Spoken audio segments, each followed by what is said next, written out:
For some of you naman, I'm also sensing movement, mga kapiksi. So, pwedeng magkaroon ng move sa, yun nga, move. Kasi nga, bagong journey kayo sa pagkakakitaan nyo. So, pwedeng lumipat kayo ng trabaho, lumipat kayo ng department, mag-shift kayo from employment to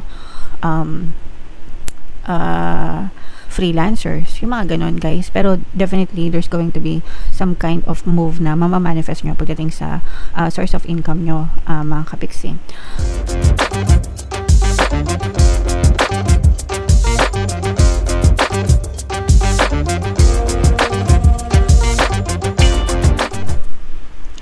Hello guys, hello Leo, welcome back to Pinoy Pixie Tarot. Ang pamagat ng episode natin for tonight is full moon kapalaran para ngayong December to January para sa Leo, Sun, Moon, Rising Sign, and Venus. Yung ating full moon guys ngayong December ay sa December 4 mga kapiksi. Tapos yung next na full moon naman natin ay sa January 3. So ang reading na to ay para sa period na yan guys.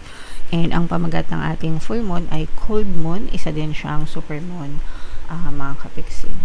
So ito yung moon message para sa inyo guys. Work through your fears, mga kapiksi. So ibig sabihin nito guys, wag nating i-entertain yung mga takot, no, sa buhay natin.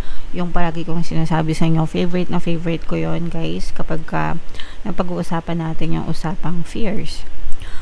Yung sinabi ni Frank Herbert dun sa kanyang novel na Dune, na naging movie na rin, mga kapiksi.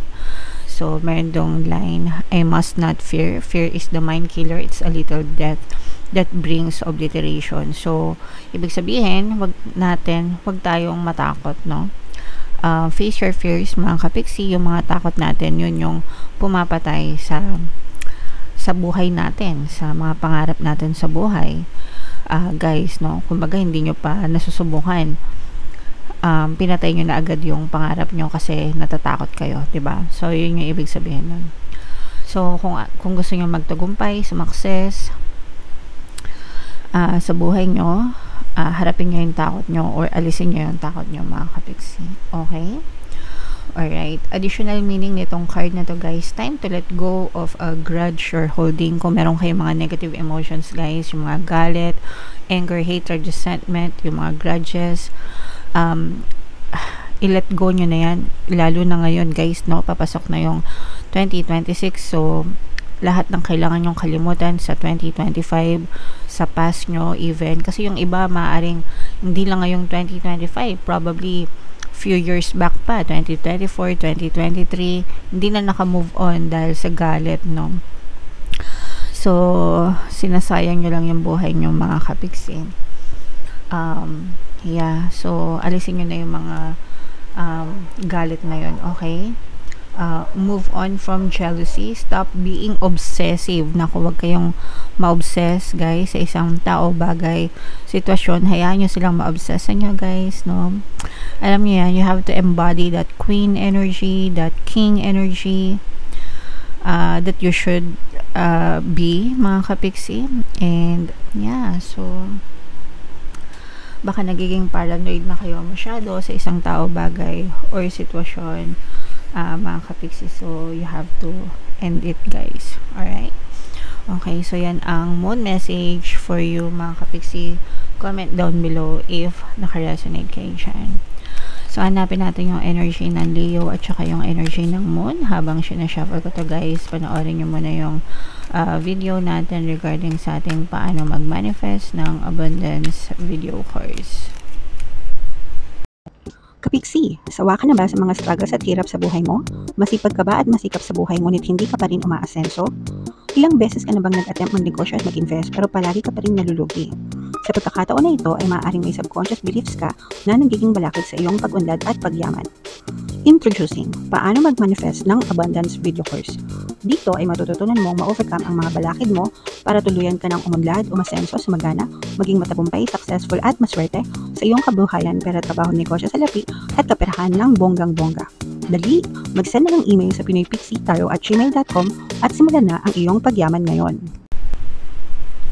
Alright, sa lahat ng gusto mag-avail ng course guys, meron tayong paano mag-manifest ng abundance video course, paano mawala ang third party at magkaroon ng harmonious na relationship, paano pabalikin si ex vice breakup. Sa mga interesado guys, mag-send lang kayo ng email sa pinoypixietarot@gmail.com. And sa mga naghahanap ng pampaswerte na lucky charms or lucky bracelet, aventurine tsaka si Trin, yung recommended ko, may makikita kayong mga link sa description box guys. So, Leo, kayo ay represent ng Queen of Wands. Ito yung ating moon energy, mga kapixie. Latag natin yung spread nyo. And by the way guys, no, available na yung inyong 2026 kapalaran para sa bawat zodiac sign. If hindi nyo pa napapanood guys, punta lang kayo sa homepage natin, mga kapixie. Wow, so napakaganda naman ng reading nyo, mga kapixie. Meron tayong presence ng water sign, Cancer, Pisces, Scorpio. For some of you guys, maaaring may water element kayo sa inyong natal chart or you may be dealing with a water sign. Ito guys, ang ganda, sobrang ganda ng energy nyo. I'm sensing na you are being guided to the right direction, to the right path ng inyong mga spirit guides, no? Especially kung meron kayong mga hinahanap sa buhay nyo, mga kapixie. Yung mga sagot, yung mga tanong, yung mga sagot sa mga tanong nyo, yung mga solusyon sa mga problema nyo guys, no? Ginagabayan kayo ng inyong mga gabay para makita nyo yung tamang liwanag or tamang landas tungo dun sa path na para sa inyo guys, no? So maganda ito kasi you are being guided, mga kapixie. So these are brand new beginnings para sa inyo. So unang-una, brand new beginnings pagdating sa pagkakakitaan. For some of you guys, magsisimula kayo ng bagong journey sa pagkakakitaan nyo, mga kapixie. So pwedeng trabaho, negosyo, or kung kayo ay mga freelancer, pwedeng mga bagong client, mga bagong projects guys, no? But definitely this is a brand new beginning pagdating sa source of income nyo guys. For some of you naman, I'm also sensing movement, mga kapixie. So pwedeng magkaroon ng move sa yun nga, move kasi nga bagong journey kayo sa pagkakakitaan nyo. So pwedeng lumipat kayo ng trabaho, lumipat kayo ng department, mag-shift kayo from employment to freelancers, yung mga ganon guys. Pero definitely there's going to be some kind of move na mamamanifest nyo pagdating sa source of income nyo, mga kapixie.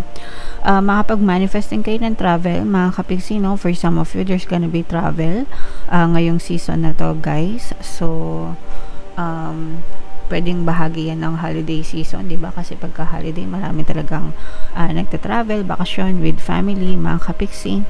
And kung kayo naman ay may mga business din guys, yung iba magtatayo ng business bago, brand new business for some of you. Yung iba naman sa inyo guys, parang nakakapag-close kayo ng mga deal sa mga kliyente nyo, mga big deals, mga big clients, no? Na parang magsusolidify ng foundation nyo ng business nyo, mga kapixie. Parang malaking isda yung inyong makaklose na mga deal guys, okay?